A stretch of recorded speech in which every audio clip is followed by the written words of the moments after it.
Good News Media.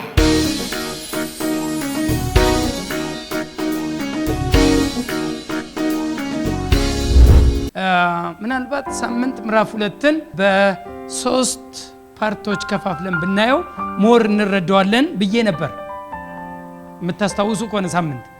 ዛሬ ግን 4 አድርጌዋለሁ። ስለዚህ ወደ ኋላ አንድ የመልሻችሁ ከትልቅ ይቅርታ ጋር በ4 ክፍሎች እንድንረዳው። ለምን ባጠናውት ቁጥር ለ4 እንድከፍለው እኔንም አነሳሳኝ። በ3 ጨርሷለሁ ብዬ ነበር። በ3ም የሚያልቅ አይደለም አንደኛ፣ ሁለተኛ ደግሞ ራሱ ቪዲዮቹ 4ኛ የሚያስገባ ስለሆነ በ4 ክፍል እንለየዋለን ያልኩትን አንዴ ወደ ኋላ መለስ ልበልና የተማርነውን ይህን ክፍል ብዬ ነበረ። ምናልባት ስንጀምረው ኤፌሶን 2ን ስንጀምረው በ3 ክፍሎች ከፍሎ ማየት ለመረዳት ይረዳናል ብዬ ነበር። አሁን ግን 4 አድርጌዋለሁ። በ3 ያልኩት የአማኞች የቀድሞ የህይወት ሁኔታ ማንነትና ይዞታ፣ እንዲሁም ሁለተኛ የአማኞች የአሁን የህይወት ሁኔታ ማንነትና ይዞታ፣ እንዲሁም ሶስተኛ ያልኩት የነበረው 4ኛ ላይ ያለውን የአማኞች ዳግመኛ የተፈጠሩበት ዓላማ ወይም ተግባረ ስራ ብቻ ብለን በ3 ከፋፍለነው ነበር። ዛሬ ግን በ4 እንዲሆን አድርጌዋለሁ።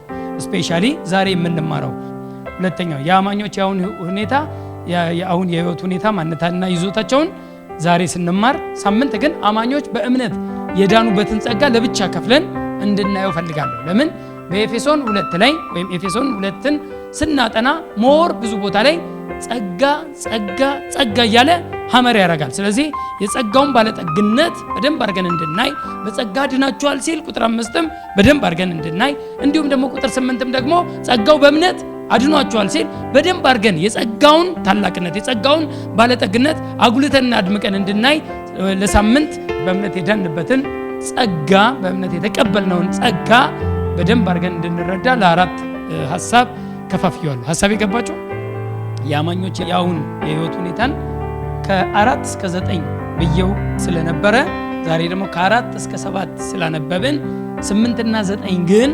ለሚቀጥለው በደንብ አድርገን እንድንረዳ የጸጋውን ባለጠግነት በጣም እንድናይ ስላስፈለገን ነው። ፕሬዝ ጋድ ሃሌሉያ። ስለዚህ አሁን ወደ መንባቤ መምጣት እችላለሁ ማለት ነው ከተረዳችሁ። ስለዚህ መልሼ አንድ አፍታ አነባውና እሱ ላይ ዛሬ በጣም ጥሩ አድርገን የአሁን ሁኔታችንን የኤፌሶን መልእክት ጥናት 8ን ዛሬ ጥናት 8ን መንባብ ክፍል ምዕራፍ 2 ከ4 እስከ 7 ያለውን እናንብብና ወደዚህኛው ሐሳብ እንሂድ። ሐሳባችሁ ወደዚህ እንዲጠቀለል ማለት ነው። ነገር ግን እግዚአብሔር በምሕረቱ ባለጠጋ ስለሆነ፣ አቤት እንዴት ደስ ይላል! ሃሌሉያ።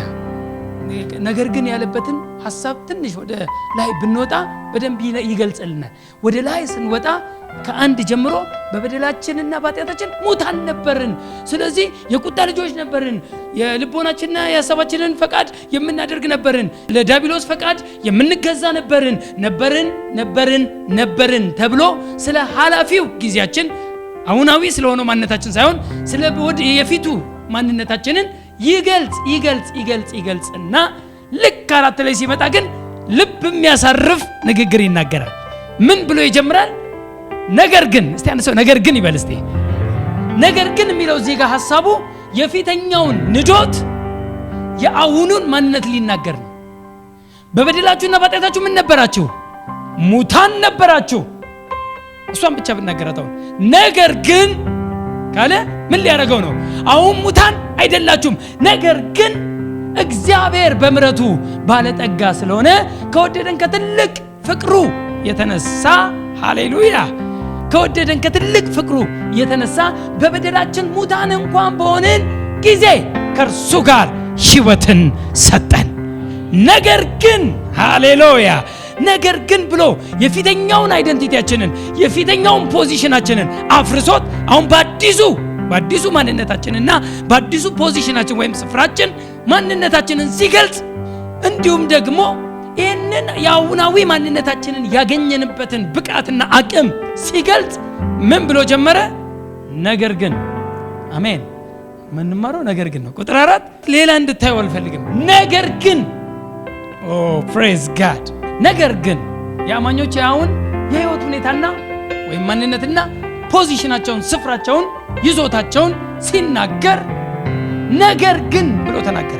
ጳውሎስ የነበርንበትን የቀድሞውን የኃጢአተኛውን ሰው ማንነትና የህይወት ሁኔታ ከዘረዘረ በኋላ በቁጥር 4 ላይ ግን ምን ብሎ ቀጠለ? ነገር ግን ብሎ ቀጠለ። ነገር ግን ካለ በኋላ ሁለት ወሳኝ ነገሮችን ጠቅሷል።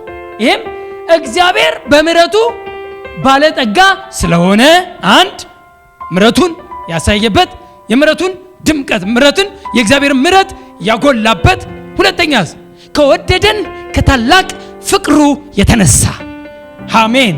ምሕረትና ፍቅሩን በደንብ አድርጎ አሳየን። የእግዚአብሔርን ምሕረት ደግሞም የእግዚአብሔርን ፍቅር። አሁን እኛን ብቃት ወይም ብቁዋን ያደረገን አቅም የእግዚአብሔር ምሕረትና የእግዚአብሔር ፍቅር እንደሆነ ይነግረናል። ለአሁናዊ ማንነታችን ለአሁናዊ ሁኔታችን ብቁ ያደረገን ምንድነው ከተባለ የእግዚአብሔር ምሕረት እና የእግዚአብሔር ፍቅር። ስለ እግዚአብሔር በጣም ብዙ ሰዎች ሲዘምሩ ደስ የሚለኝ ብዙ ጊዜ ስለ ፍቅሩና ስለ ምሕረቱ ከዘመሩ በአሁናዊ ማንነታችን ላይ አንድ የሆነ የጸጋውን እውነት እያጎሉ እያደመቁ ነው ማለት ነው።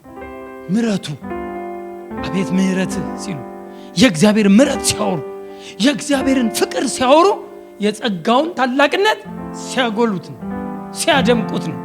ለኛ የተደረገውን የጸጋውን ባለጠግነት ሲያሳዩን ነው። ብዙ ዘማሪያን ካያዩ ምሕረትና ፍቅሩ ሲወራ በማንነቱ ጉዳይ ብዙ ይዘመራል። እግዚአብሔር ቅዱስ ነው፣ እግዚአብሔር ጻድቅ ነው፣ እግዚአብሔር መልካም ነው፣ ብዙ ነገር ሊወራ ይችላል። ወደኛ አገር ሪሌት ሲደረግ ግን ምሕረትና ፍቅሩን ይነገራሉ። የእግዚአብሔር ምሕረትና የእግዚአብሔር ፍቅር ተወራ ማለት በአጭሩ ምን እየተወራ ነው? የጸጋው ባለጠግነት። እስቲ አሜን።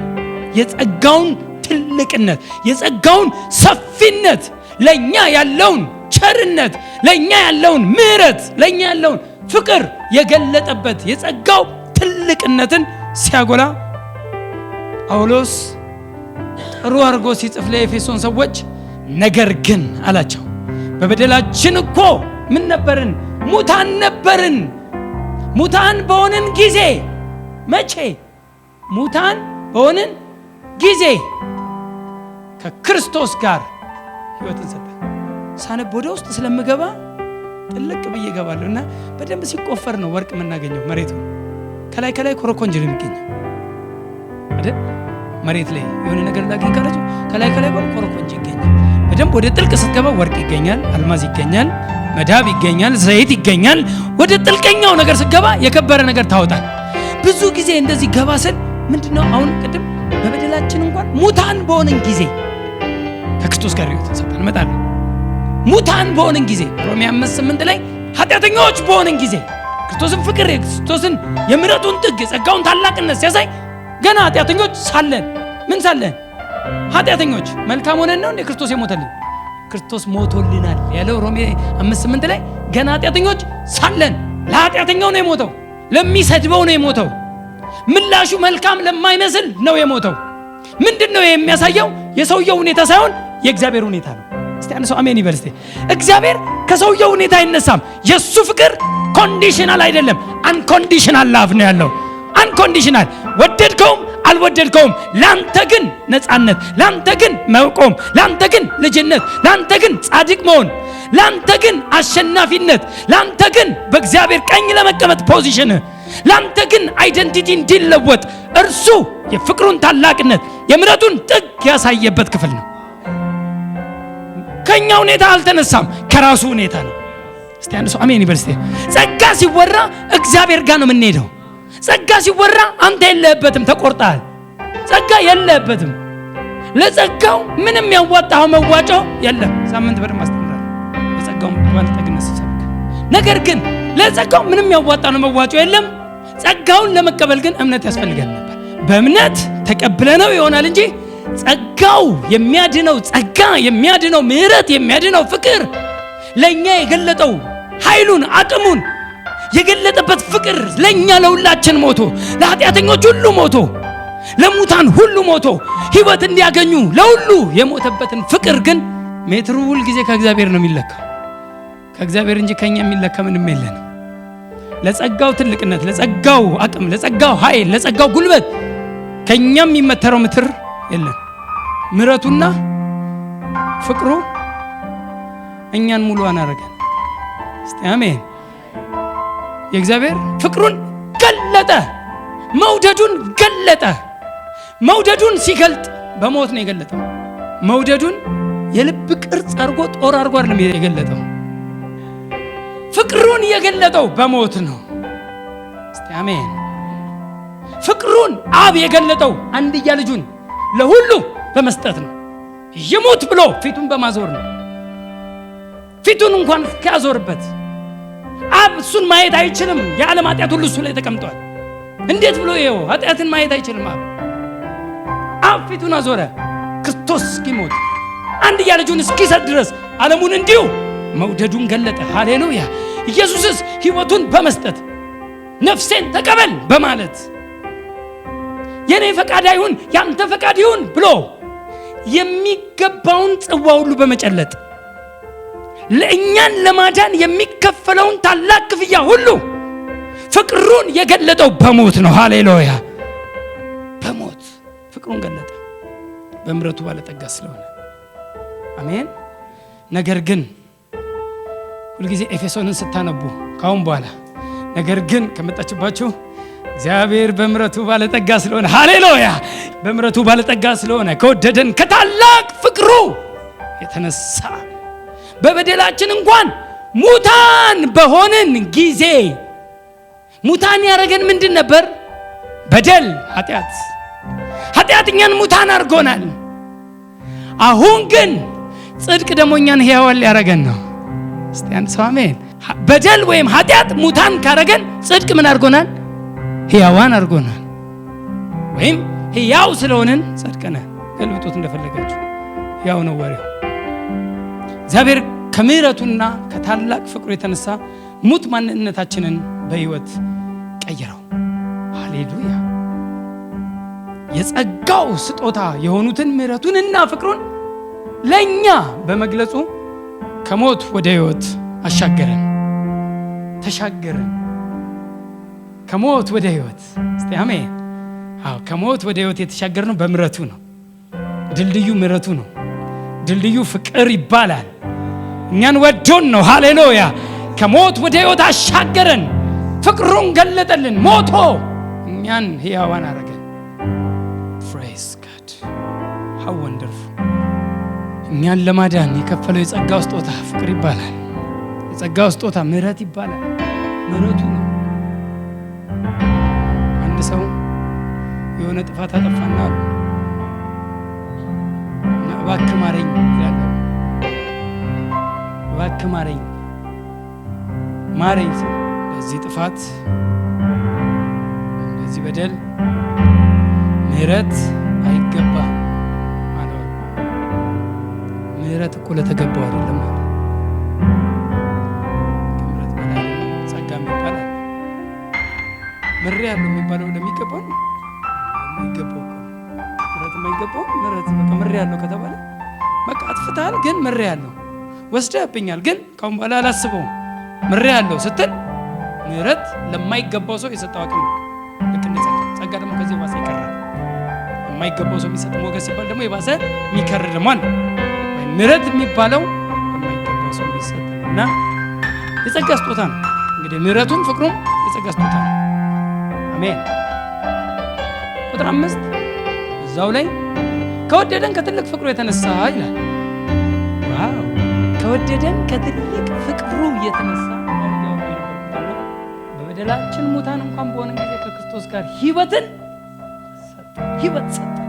በጸጋ ድናችኋልና ከክርስቶስ ጋር ሕይወትን ሰጠን ሲል ከክርስቶስ ጋር አብረን የታየንበትንና የታወቅንበትን እውነት ይተርካል ወይም ይገልጻል። ከክርስቶስ ጋር እስቲ ከክርስቶስ ጋር በሉ እስቲ። አዎ ከክርስቶስ ጋር ሲባል አይደንቲፊኬሽን ዊዝ ክራይስት። ከክርስቶስ ጋር አይደንቲፋይ፣ ክርስቶስ ሲታይ ትታያለህ ማለት ነው። ከክርስቶስ ጋር ሲል ከክርስቶስ ጋር አብረን የታየንበት ወይም አይደንቲፋይ የታወቅንበት አይደንቲፊኬሽን ዊዝ ክራይስት ወይም ዘ ዩኒየን ዊዝ ክራይስት ከክርስቶስ ጋር የተደባለቅንበት ሁኔታ በመስቀል ላይ ይጀምራል አይደል?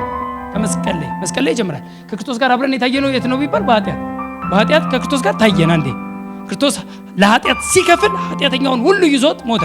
ጳውሎስ መጣና ከስንት ዓመት በኋላ አሁን ጌታን አልቀበልም ሲል ነበር። ከክርስቶስ ጋር ተሰቅያለሁ አለ። ገላትያ 2 ያለ የት ነበርክ የምትለው ማለት ከክርስቶስ ጋር ተሰቅያለሁ አሁን የምኖረው ኑሮ ምናምን ነገር እያለ ሲናገር ከክርስቶስ ጋር ተሰቅያለሁ የሚለው አሮጌው ማንነቴ አሮጌው ሰዋችን ይላል። እንደውም ሮሜ 6 ላይ እንደውም ሲናገር አሮጌው ሰዋችን ከእርሱ ጋር እንደተሰቀለ እናውቃለን።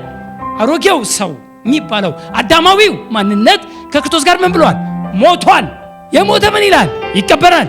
ስለዚህ በእምነት ከእርሱ ጋር ተቀበርን። በጥምቀትም ከእርሱ ጋር ምን አደረግን? ተቀበርን። ሞትን፣ የሞተ ይቀበራል። ተቀበርን። ኢየሱስ ሲቀበር አብረን ተቀብረናል። አብረን ተቀብረናል። እኛም በሶስተኛው ቀን ተነስተናል። እስቲ አሜን። አብረን ሞትን፣ አብረን ተቀበርን። እርሱ ሲነሳስ ከእርሱ ጋር አስነሳን። ይኸው ህይወትን ሰጠን ማለት ህይወት ወይም ህያው ክርስቶስን ለሙት ማንነት ወይም ለሙቱ ኢየሱስ ህያው ወይም ህይወትን የሰጠው ቅዱሱ መንፈስ ነው አይደል? ታውቃላችሁ ሮሜ 8 ላይ እንደሚናገር ክርስቶስ ኢየሱስን ከሙታን ያስነሳው ይህ መንፈስ በጣም ነው የምወደው። ክርስቶስ ኢየሱስን ከሙታን ያስነሳው ይህ መንፈስ በእናንተ ውስጥ ቢኖር አለ ስላለ ነው የሚለው ነው።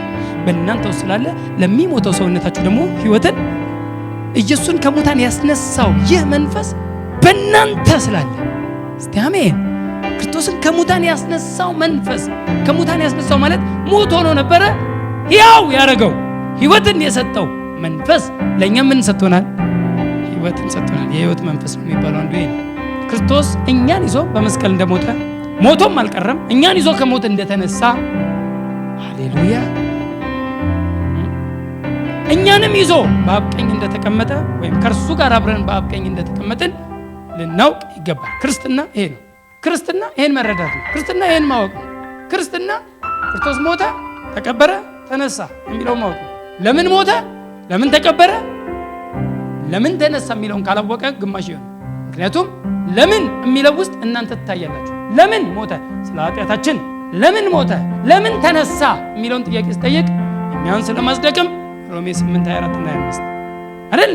እኛን ስለማጽደቅም ከሙታን የተነሳውን ይላል። ስለዚህ ለምን የሚለው ካልተመለሰ የኢየሱስ መሞትና መነሳትን ማወቅ ፊልም ከማየት የዘለለ ምንም ነገር የለውም። ኢየሱስ ሞተ፣ ከዛ ተነሳ፣ መቃብሩ ባዶ ነው፣ ድብ መዝሙር ብቻ ይሆናል። በቃ የሆነ ከአንተ ውጪ ታደርገዋል። ከአንተ ውጪ አታርገ፣ ኢንክሉድ አድርገው። እስቲ አሜን። የክርስቶስ ሞት ሲወራ አለውበት፣ የክርስቶስ መቀበር ላይ እኔ ያለውበት። እሱ አሮጌው ሰው እዛ ድረስ አለቀ። ስለ አሮጌው ሰው እዛ ድረስ ሞተ፣ ተቀበረ፣ አለቀ። በትንሣኤ ግን አዲሱ ሰው እስቲ አሜን። በትንሣኤ ጻድቁ ሰው ጻድቁ ማንነቴን አስነስቶ እኛን ስለማጽደቅም ከሙታን የተነሳው ኢየሱስ ተነሳ ማለት አብሬ ተነስቻለሁ ካልክ ሕያው ማንነት ይዘን የተነሳው ሕያው ማንነት ጻድቅ ማንነት ይባላል። አሜን። ሮሜ 6 ላይ ያለውን ከ4 እስከ 11 እናንተ አንብቡት። ከ4 እስከ 11 እኔ ግን 4 እና 5ን ዝም ብዬ ልንገራችሁ ላውራው። ሮሜ 6 4 እና 5 እንግዲህ ክርስቶስ በአብ ክብር ከሙታን እንደተነሳ ከሙታን ኢየሱስ ተነስቷል። በአብ ክብር ከሙታን እንደተነሳ እንዲሁ እኛም በአዲስ ሕይወት እንድንመላለስ ከሞቱ ጋር አንድ እንሆን ዘንድ በጥምቀት ከእርሱ ጋር ተቀበርን። መጀመሪያ ከመነሳታችን በፊት ምን አደረግን? ተቀበርን። የተቀበረ ነው እኮ ተነሳ የሚባለው። የሞተ ነው እኮ ሕይወት አለው የሚባለው። ያው ሆነ የሚባለው ሞቱንም በሚመስል ሞት ይላል ቁጥር 5 ላይ ሞቱንም በሚመስል ሞት ከእርሱ ጋር ከተባበርን ተባብረናል። ሞቱን በሚመስል ሞት አዎ ሞተናል፣ አዎ ተቀብረናል፣ አዎ እርሱን ከተባበርን ሁለተኛውስ ትንሣኤውን በሚመስል ትንሣኤ ደግሞ ከእርሱ ጋር እንተባበራለን። ዊዝ ክራይስት እስቲ ሰው አሜን። ከክርስቶስ ጋር እያወራለሁ እስካሁን ከክርስቶስ ጋር የምትለዋን ህይወትን ሰጠ። ከክርስቶስ ጋር ተነሳ ማለት ሕያው ሆነ። ኢየሱስ ሞቷል ተብሎ ተስፋ የቆረጡ ሞቷል ተብሎ ያዘኑ እንደነ ኤማውስ መንገደኞች ሞቷል ብለው ተስፋ የቆረጡ እንደ ደቀ መዝሙሩ በራቸውን ዘግተው ሐዘን ውስጥ የተቀመጡ ሞተ ሲሉ ጥልቅ ይላል በግድግዳ። በሶስተኛው ቀን ሕያው ሆኖ ተነሳ። በቃ ግራ እስኪገባቸው እንዴ ክርስቶስ ተነሳ። ክርስቶስ መነሳት ብቻ ሳይሆን የኛም ትንሣኤ። እስቲ አሜን። አብረን ተነስተናል። እስቲ አብረን ተነስተናል እንበል። እስቲ ፐርሰናል አድርጉት። እስቲ አብሬ ድገሙልኝ። አብሬ ተነስቻለሁ ካላችሁ ሕያው ነኝ እያላችሁ ነው። አብሬ ተነስቻለሁ ካላችሁ ሕያው ማንነት ጻድቅ ማንነት ነው። ክርስቶስ ከሙታን ሲነሳ ጻድቅ ማንነት ይዞ ነው የተነሳው። ልክ ከሙታን ሲነሳ ወደ አባቴና ወደ አባታችሁ ነው። መስቀል ላይ ግን አባቴ አላለም። አምላኬ ስለምን ታውከኝ ነው ያለው። ለምን? ኃጢአትን ተሸክሞ አባቱ መሆን አይችልም። ኃጢአት የተገኘበት እግዚአብሔር አባቱ ሊሆን አይችልም።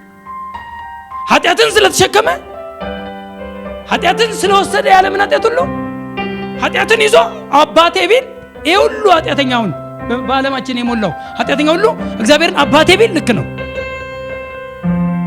ግን አሁን ዓለም ሁሉ እግዚአብሔርን አባቴ ማለት አይችልም።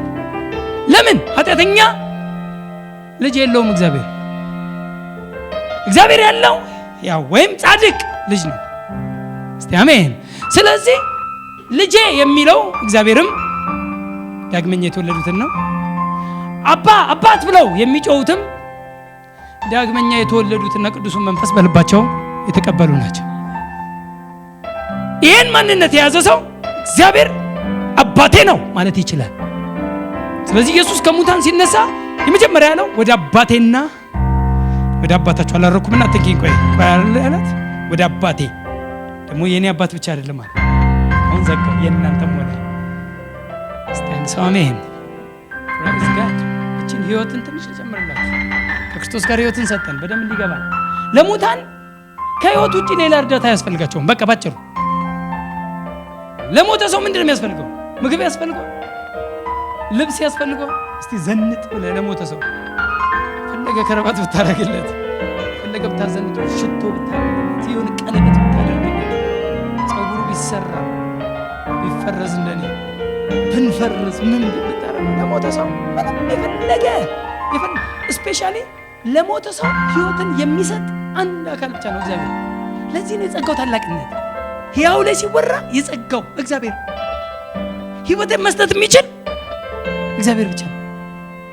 ህይወትን ይዞ የሚመጣ እግዚአብሔር ብቻ ነው። የጸጋው ጉልበት የጸጋው አቅም ያለው እግዚአብሔር ብቻ ነው። ፕሬዝ ጋድ። እግዚአብሔር ነው ለሞተው ማንነት ህይወትን የሚሰጠው እግዚአብሔር ብቻ ነው። ስለዚህ ለሙታን የሚያስፈልገው ምንድን ነው? ህይወት። ይህም እግዚአብሔር በመንፈስ ሞተን ለነበርን ለእኛ የሰጠን ህይወት ነው። ሞተን አልነበር፣ ከእግዚአብሔር ተለይተን አልነበር። በምን? በመንፈስ። ከእግዚአብሔር ጋር ተለያይተን ተቋርጠን ነበር። ለእኛ ህይወትን የሰጠን እግዚአብሔር በመንፈስ ሞተን ለነበር ነው። በመንፈስ ሕያዋን ላደረገን ሕያዋን ሆንን፣ ህይወትን ሰጠን። እስቲ አሜን። ህይወትን ሰጠን። ህይወት ስጦታ ነው። ህይወትን ሰጠን። ምን አይነት ህይወት ነው ግን የሰጠን? የዘላለም ህይወትን። የዘላለም ህይወትን ጌታን መቀበል ወንድሜ አማራጭ የሌለው አትራፊነት ነው። ሞት መሆን ሌላ፣ በመንፈስ መሞት ሌላ ዘላለማዊ ሞት ያስከትላል። ባለፈው 3 አይነት ሞቶችን ተናግሬያለሁ። መንፈሳዊ ሞት ካለ፣ ስጋዊ ሞት፣ ቀጥሎ ዘላለማዊ ሞት። በመንፈስ የሞተ ሰው ሁሉ የዘላለም ሞት ይጠብቀዋል። ከእግዚአብሔር የተለየ ሁሉ የዘላለም ሞት ይጠብቀዋል። ስለዚህ በመንፈስ የሞተ ሰው በመንፈስ ሕያው መሆን ይጠበቅበታል። ሕያው ለመሆን ደግሞ የሚያስፈልገው አንድና አንድ ብቻ ነው፣ ጌታ ክርስቶስ ነው። ክርስቶስ ኢየሱስን መቀበል ሃይማኖትን መቀበል አይደለም። ክርስቶስ ኢየሱስ ሃይማኖት ሳይሆን ሕይወት ነው። እኔ ሃይማኖት ነኝ አላለም፣ እኔ ሕይወት ነኝ። እኔም ብትቀበል አለ ሕይወት ይሆንልሃል አለ። ሃሌሉያ። ሕያው ነኝ እኔ። እኔን መቀበል ሕይወትን መቀበል ነው። እኔን መቀበል መንገዱን፣ እኔን መቀበል እውነትን መቀበል ነው። ስለዚህ ኢየሱስ ሕያው ነው። አሜን። የዘላለምን ሕይወት ተቀብለናል። የተካፈልነውም ሕይወት በግሪኩ ዞዊ ይባላል። ዞዊ ላይፍ። ዞዊ ላይፍ የሚባለው ወይም ዞዊ የምንለው የእግዚአብሔር አይነት ሕይወት ነው። እግዚአብሔር ያለው አይነት ሕይወት፣ እግዚአብሔር የሚኖርበት ሕይወት፣ የጽድቅ ሕይወት፣ የቅድስና ሕይወት፣ የአሸናፊነት ሕይወት፣ የጽድቅ ሕይወት፣ የእግዚአብሔር ሕይወት። የተቀበልነው ሕይወት ትንፋሽ አይደለም። ሰው ሕይወትን ተቀበያለሁ ወይም ሕያው ሆነናል ሕይወትን ሰጠን ሲል ትንፋሽ ያደርጓል የሚለው እሱ አይደለም። እሱማ ማንም ይላል፣ ማንም ይላል፣ ማንም ይተነፍሳል። መተንፈስ አይደለም ሕይወት። ሕይወት መተንፈስ አይደለም። መተንፈስ ሳይሆን የእግዚአብሔር አይነት ሕይወት። እስቲ አንድ ሰው አሜን። የተቀበልኩት የእግዚአብሔር አይነት ሕይወት። ጠዋት ተነስተህ የምትፎክርበት ፉከራ ይሄ መሆን አለበት። እትትት እምትለው የምትፎክርበት ፉከራ ይሄ መሆን አለበት።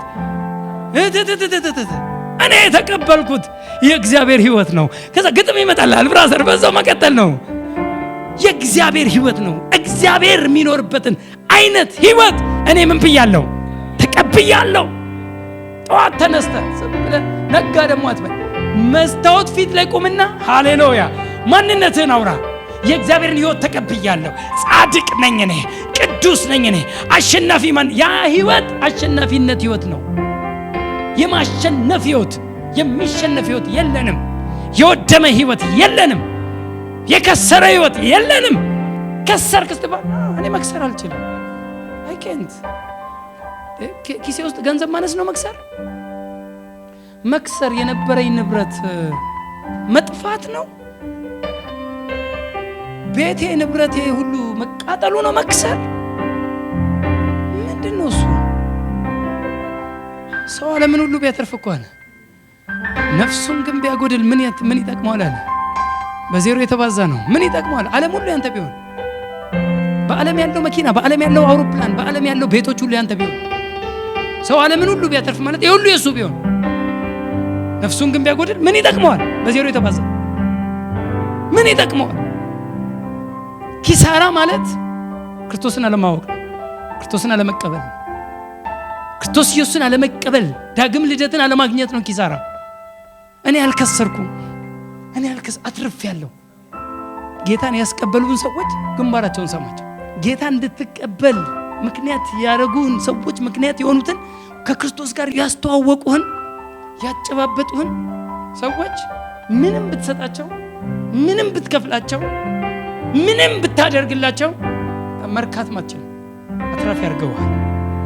እስቲ አንድ ሰው አሜን። አትራፊ ነኝ በሉ እስቲ። ዞቢ ላይፍ የእግዚአብሔርን ህይወት ተቀብለናል። ምድራዊ ህይወታችን የሚጀምረው ልክ በተወለድንበት ቀን እንደሆነ ሁሉ ይህም እግዚአብሔር የሰጠን የዘላለም ህይወት ወይም ዞቢ ላይፍ የሚጀምረው በጌታ ካመንበት ጊዜ ጀምሮ ነው። ዞቢ ላይፍ የእግዚአብሔር ህይወት ጌታን መቀበል፣ የሆነ ሃይማኖትን መቀበል፣ ወይ የሆነ ቤት ወይ የሆነ ጎራ ውስጥ የሆነ ማህበረሰብ ውስጥ የሆነ ህብረት ውስጥ መግባት አይደለም። እኔ ጌታን ተቀበልኩ ከዛስ ጴንጤ ሆንኩ። አሁን የጴንጤ ጉዳይ አይደለም። ጴንጤ አታስበው። የሆነ ህብረት ውስጥ ሄደ መግባት አይደለም። ህብረት ውስጥ መግባት ጥሩ ነው። በኋላ ስለ ህብረት ሌላ ጊዜ እንናገራለን። ህብረት ውስጥ መሆን ጥሩ ነው፣ ብዙ ነገር የሚያካፍላል።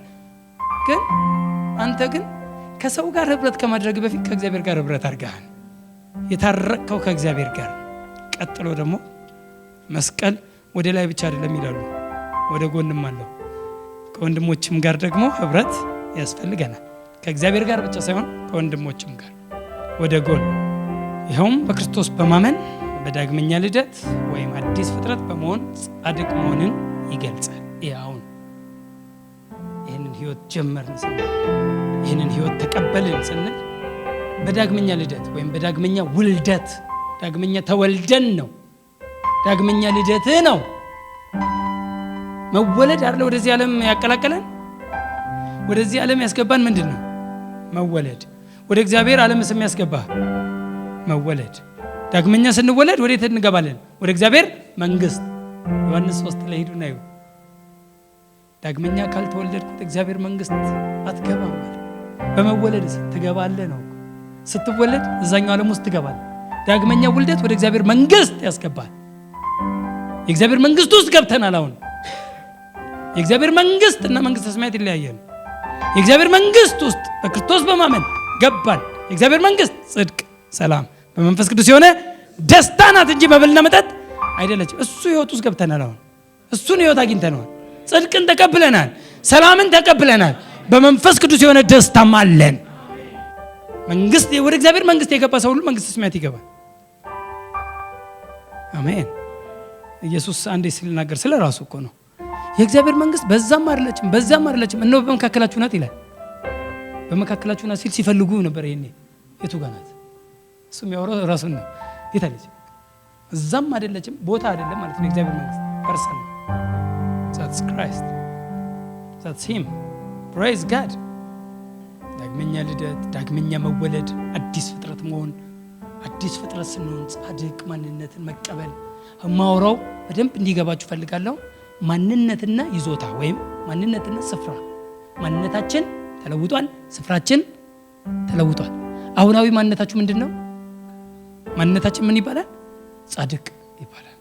that's identity. Our identity is righteousness. Righteousness is our identity.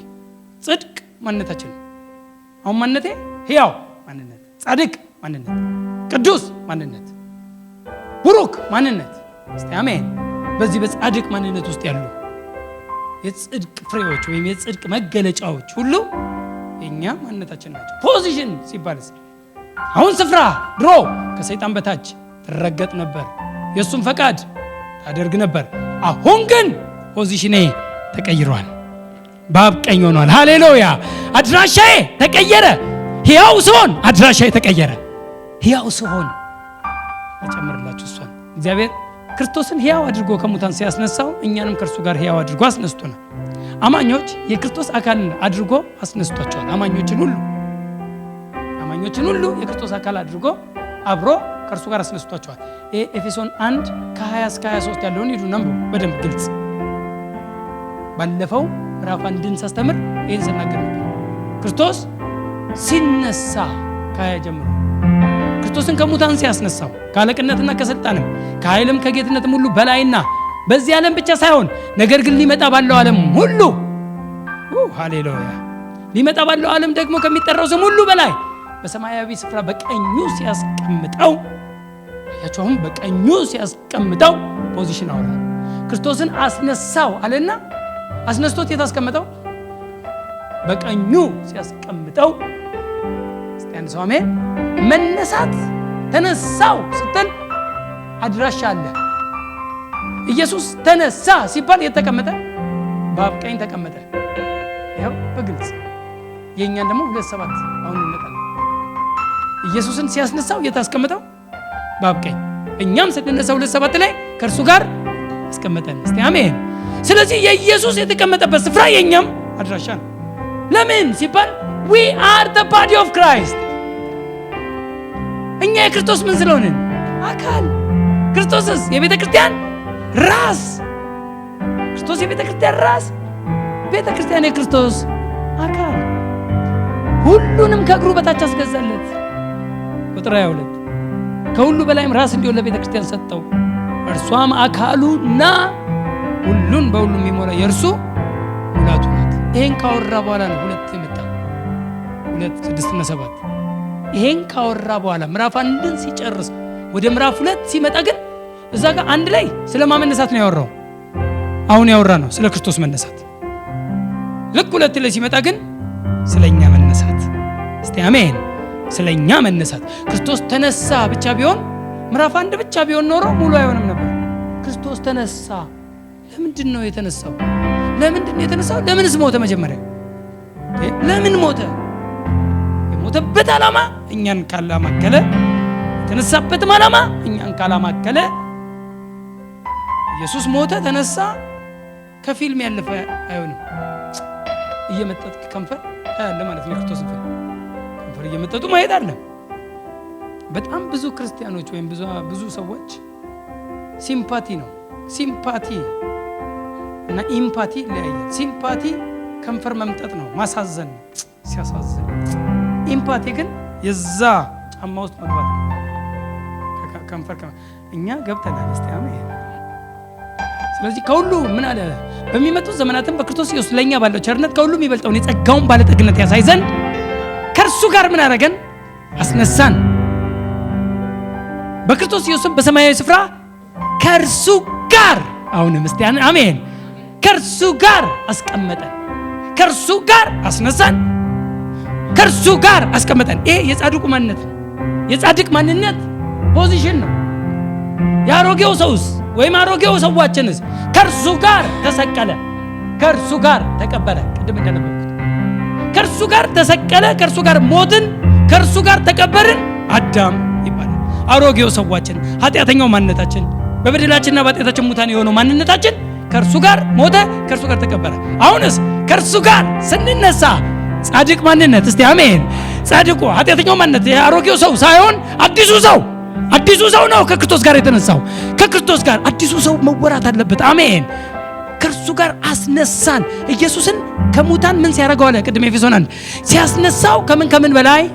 ከአለቅነት፣ ከስልጣናት፣ ከጌትነት፣ ከኃይላት ሁሉ በላይ አንድ ለእርሱ ብቻ የተጨመረ ደግሞ ከስም ሁሉ በላይ የሆነውን ስም ለእሱ ሰጠው። ጉልበት ሁሉ የሚንበረከክለትን ስም ሰጠው። ኦ ሃሌሉያ። እኛን ግን ከእርሱ ጋር ምን አደረገን?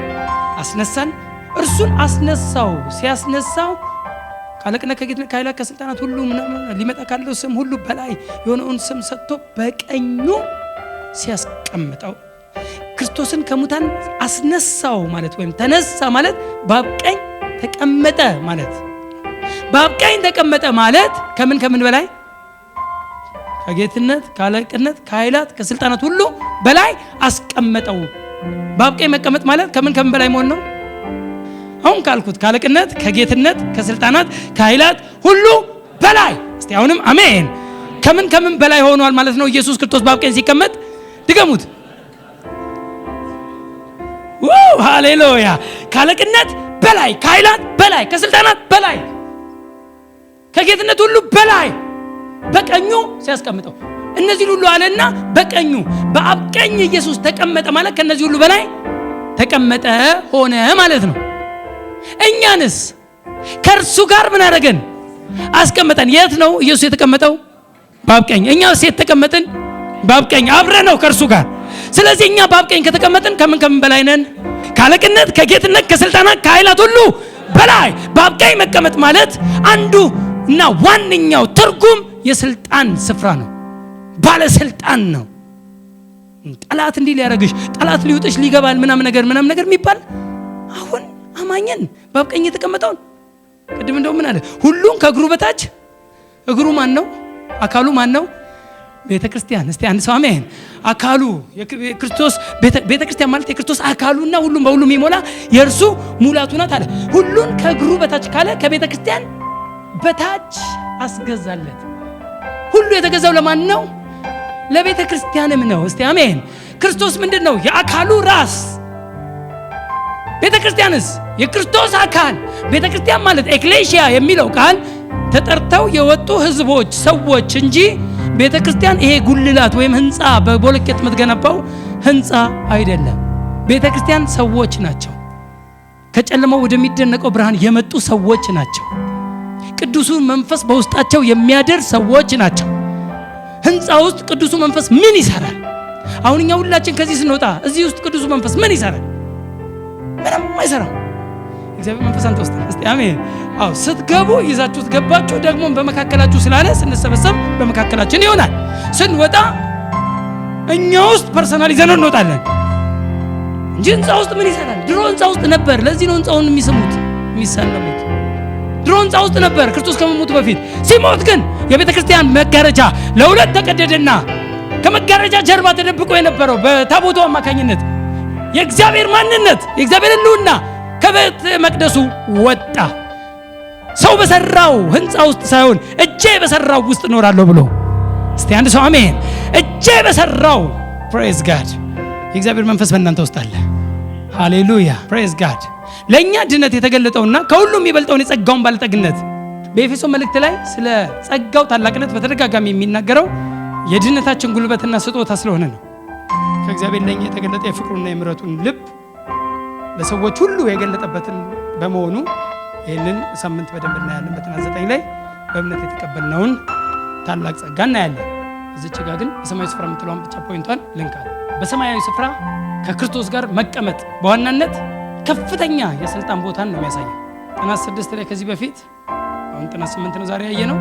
ሁለት ጥናቶችን ወደፊት ምን ጥናት 6 ላይ ክርስቶስ ካለቅነት ከስልጣናት ሁሉ በሰማያዊ ስፍራ እንደተቀመጠና ሁሉ ከእግሩ በታች እንደተገዛ አይተናል። አሁን ያወራሁት እግዚአብሔር እንግዲህ እኛን ከመንፈሳዊ ሞት ወደ ህይወት ማሻገር ብቻ ሳይሆን ፈቃዱን እያደረግን ስንመላለስበት ከነበረው ከዚህ ዓለም ገዢ የእሱን ፈቃድ ነበር የምናደርገው። ኤፌሶን 2:1 ጀምሮ ይሉናል። የእርሱን ፈቃድ ነበር የምናደርገው። ፈቃዱን እያደረግን ስንመላለስበት ከነበረው ከዚህ ዓለም ገዢ ከዲያብሎስና ከሰራዊቱ በላይ የሆነን ስልጣን እንደሰጠን እንመለከት። የበላይ ሆነ። ዲያብሎስ በፊት የበላይ ነበረ በእኛ ላይ። አሁን እኛን ምን አደረገን? አወጣንና በአብ ቀኝ አስቀመጠን። ስለዚህ አሁን በአየሩ ላይ እያልክ አናት ላይ አታርገው። በአየሩ ላይ የለም አይደለም፣ አንተ ግን ከአየሩ በላይ ነህ። አሜን። አንተ ያለው የት ነው? ከአየሩ በላይ በአብ ቀኝ። እስቲ አንድ ሰው አሜን። ሁሌ እንደረገጥከው አስብ። ስዕልህ ጤናማ ከሆነ ስትረግጠው እይ፣ ሲረግጥህ አትይ። በአየር ላይ ሲሉ እኮ ሰው እጁን ወደ ላይ ሲጠቁም ሁሌ አናቱ ላይ ካረገው ባይ ዲፎልት ከላይ ያለ ያሸንፋል። ስለዚህ እኛ ግን ካየሩ በላይ ነው በአብ ቀኝ ቁጭ ብለን። ስለዚህ አሁን ምን እያደረግነው ነው? በመንፈስ እይታ፣ በመንፈስ መረዳት፣ በመንፈስ እውቀት ከተረዳ ስትረግጠው ነው የምታየው። የረገጥኩት እንጂ የሚረግጠኝ የምጫወትበት እንጂ የሚጫወትብኝ ዲያብሎስ የለም። የተሸነፈ እንጂ አሸናፊ ዲያብሎስ ስልጣን ያለው በእኔ ላይ፣ በልጆቼ ላይ፣ በቤተሰቤ ላይ ስልጣን ያለው፣ በቅዱሳን ላይ፣ በአማኞች ላይ፣ በቤተሰቦቼ ላይ፣ በግሬት አርሚ ሰራዊት ሁሉ ላይ ስልጣን ያለው ዲያብሎስ አናውቅም። በቅዱሳን ሁሉ ላይ ስልጣን ያለው ዲያብሎስ አናውቅም።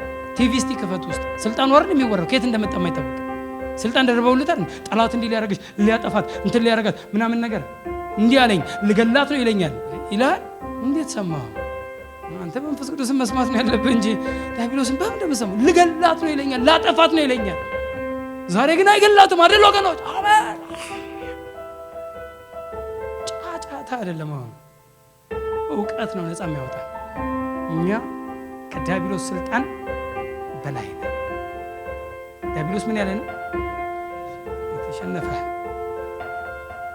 በአብ ቀኝ መቀመጥ ማለት ከየትኛውም ስም ከተሰጠውና በዚህ ዓለም ስልጣን ካለው ፍጥረት ሁሉ በላይ ከፍ ማለትን የሚያሳይ ነው። በክርስቶስ ሞትና ትንሣኤ በተሰራውና ባለቀው ስራ ነገር ሁሉ በመፈጸሙ ምክንያት የእረፍት ስፍራም ነው። ተፈጸመ ብሏል አይደል ኢየሱስ? ተፈጸመ ሲል እረፍት አለ። በአብ ቀኝ እረፍት ነው። አልቋል። አሁን አልቋል። ጨዋታው አልቋል። ተፈጸመ ብሏል ኢየሱስ። አብቅቷል። ሰይጣንና የሰይጣን ጉልበት፣ የሰይጣን መሳሪያዎች ሁሉ በክርስቶስ ኢየሱስ የመስቀል ሞት ተሸንፈዋል። ተሸንፈዋል። አብቅቷል። ተፈጸመ ብሎ ጮኸ ኢየሱስ። ከዛ አንገቱን ደፋ። አለቀ። የእረፍት ምልክት ነው። በአብ ቀኝ መቀመጥ የስልጣን ምልክት ነው። የእረፍት ምልክት ነው። የእኛ ሙት ማንነት በሕይወት መለወጡ ኃጢአታችን ተወግዶ በጽድቅ ማንነት እግዚአብሔርን ማየትና ማውራት የምንችልበት ስፍራም እንደሆነ ልንገነዘብ ይገባል። እስቲ አሜን። ኃጢአት ተወግዷል። አሁን ጽድቅን ተቀብለናል። በአብ ቀኝ ተቀምጫለሁ ካልክ ኃጢአተኛ ነኝ ብለህ በአብ ቀኝ ተቀምጫለሁ አያስኬድም። ኃጢአተኛ ሰው በአብ ቀኝ መቀመጥ አይችልም። ወደ አብ መግባት ያለ ቅድስና እግዚአብሔር ማየት አይቻልም ይላል ብሉይ ኪዳን። ያለ ቅድስና እግዚአብሔርን ማየት አይቻልም። እኛ ግን አሁን ምን ሆነን ተቀደሰ? እኛ ቆሮንቶስ 6:11 ተቀደሳችኋል፣ ጸድቃችኋል፣ ታጥባችኋል፣ ተቀደሳችኋል፣ ጸድቃችኋል። ታጥበናል፣ ተቀድሰናል፣ ጸድቀናል። ስለዚህ አብን ማቀፍ እንችላለን። አብ አቅፎናል፣ እኛም እናቅፈዋለን። አብን ፊት ለፊት ነው ማወራው። ይገርማል እያልኩ እንዲህ እያልኩ ሃሌሉያ አይን አይኑን እያየሁት ትገርማለህ እያልኩ አሜን። አንተ እኮ ነፃ ባታወጣን እያልን እናወራዋለን። ቅዱስና ጻድቅ የእግዚአብሔር ልጅ ባንሆን ቅዱስና ጻድቅ የእግዚአብሔር ልጅ ባንሆን ኖሮ እሱ በሚገኝበት መገኘት እንዲሁም እሱን ማየት ባልቻልን ነበር አይደል? ቅዱስ ባንሆን እሱ በሚገኝበት መገኘት እሱንም ማየት አይቻልም። ያለ ቅድስና እግዚአብሔር ማየት አይቻልም። አሁን ግን እኛ አየን ብቻ ነው፣ ገባን፣ አብረነው ገባን፣ ገብተናል፣ ነፃ ነን። አሜን። ፖዚሽናችንን አወቅን፣ ሕያው መሆናችንን አወቅን። አብረን ተነስተናል። እስቲ አሜን። እስቲ አብሬ ተነስቻለሁ በሉልኝ። አብሬ ተቀምጫለሁ። ይሄንን ኮንፌስ ልታደርጉ ይገባል። አብሬ ተነስቻለሁ፣ አብሬ ተቀምጫለሁ ከክርስቶስ ጋር እንላለን። አባቶ እንወዳለን፣ እናመሰግናለን።